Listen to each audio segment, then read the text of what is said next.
This is the True Believers Bible Study with Ray McCollum. Let's figure things out. I want to continue our studies with the Scarlet Thread of Redemption Part 2. The Scarlet Thread of Redemption Part 2. One of the best ways to get a good grasp of the Bible is to see the link, the Scarlet Thread of Redemption or salvation that begins in Genesis and runs all the way through the book of Revelation.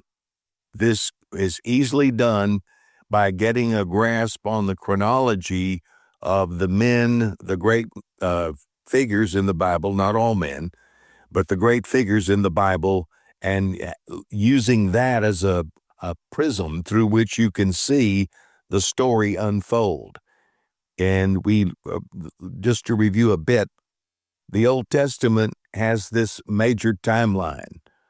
The first great figure of Scripture, of course, is Adam, the first man, created in Genesis 1, falling into sin in Genesis 3.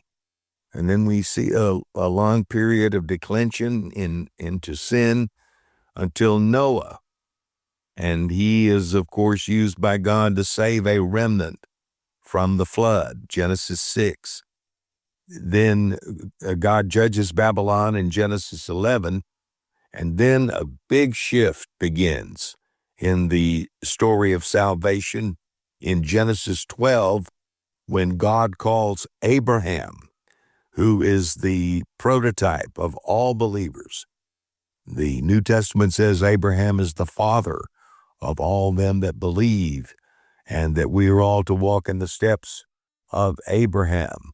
So his story begins in Genesis 12 and moves all the way to Genesis 36. One of course, that would be Abraham, Isaac, and Jacob. Jacob's son Joseph saves his people from famine and brings them into Egypt, where they are cared for by Joseph. And that story is in Genesis 30 through 50. After Joseph's death, the descendants of Abraham are enslaved, and over the next 400 years grow into a multitude. And that story picks up in Exodus 1 when Moses is born, the man who God would use to deliver Israel.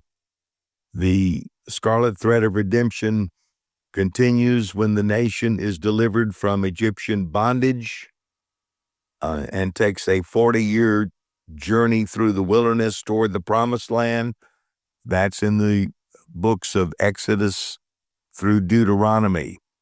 When Moses died, at the end of Deuteronomy, the nation enters the land under the ministry of Joshua. When Joshua dies, the leadership of Israel passes through the hands of a number of leaders called judges. There were 13 of them. One woman, by the way, who became temporary deliverers of Israel. The last judge is Samuel, and a major shift takes place when Samuel dies, because he is the one who inaugurates the kingdom. He anointed the first king of Israel, who was Saul, in 1 Samuel, and then Saul's disobedience causes God to remove him and give the throne to his successor, David. David's son, then after David dies, Solomon takes over the throne, but proves to be quite less a leader than his father. And after Solomon's death, his son's foolish leadership causes the nation to be divided. And then a number of kings follow, mostly evil kings, ruling over Judah and Israel because the nation has been split. And that is the chronology in the books of 1st and 2nd Kings and 1st and 2nd Chronicles.